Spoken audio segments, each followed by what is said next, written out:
శ్రీ విష్ణు కొత్త Telugu cinema Mrutyunjay release అయి నిన్న ఆదివారంతో 3 రోజులు కంప్లీట్ అయింది. ఈ 3 రోజుల గ్రాస్ కలెక్షన్స్ చూస్తే తెలంగాణలో మేజర్గా హైదరాబాద్ నుంచి ఈ సినిమాకు 2 కోట్ల గ్రాస్ వస్తే ఆంధ్రప్రదేశ్ నుంచి కేవలం 1 కోటి గ్రాస్ మాత్రమే వచ్చింది. టోటల్గా తెలుగు రాష్ట్రాల్లో 3 రోజుల్లో మృత్యుంజయ్ సినిమా 3 కోట్ల గ్రాస్ అయితే కలెక్ట్ చేసింది. ఇక కర్ణాటక మరియు ఓవర్సీస్ నుంచి 3 రోజుల్లో మరో 1 కోటి గ్రాస్ వచ్చింది. టోటల్గా 3 రోజుల్లో మృత్యుంజయ్ సినిమా 4 కోట్ల గ్రాస్ అయితే కలెక్ట్ చేసింది. ఇక ఈ 4 కోట్ల గ్రాస్లో థియేటర్ల రెంట్లు, గవర్నమెంట్ ట్యాక్స్లు, ఖర్చులన్నీ పోను డిస్ట్రిబ్యూటర్ షేర్ వచ్చేసి 2 కోట్లు ఉంది.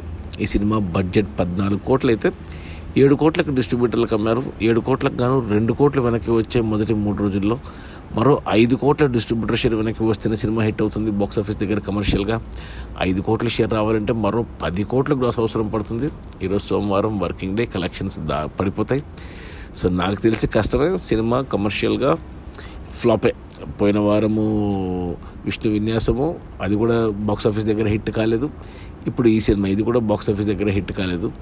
సో వరుసగా 2 బ్యాక్ టు బ్యాక్ ఫ్లాప్లు విష్ణుకి.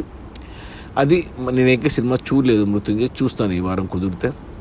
అది మన శ్రీ విష్ణు కొత్త తెలుగు సినిమా మృత్యుంజయ్ రిలీజ్ అయిన మొదటి 3 రోజుల్లో 4 కోట్ల గ్రాసు, అందులో డిస్ట్రిబ్యూటర్ షేర్ 2 కోట్లు, సినిమా బడ్జెట్ 14 కోట్లు, 7 కోట్లకు డిస్ట్రిబ్యూటర్లకు అమ్మారు.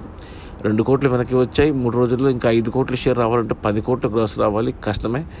సినిమా కమర్షియల్గా ఫ్లాపే. బట్ సినిమాకు టాక్ రివ్యూస్ అయితే పాజిటివ్గా ఉన్నాయి, కానీ కలెక్షన్స్లో లేవు, అవి కనపడతలేదు. Okay, bye.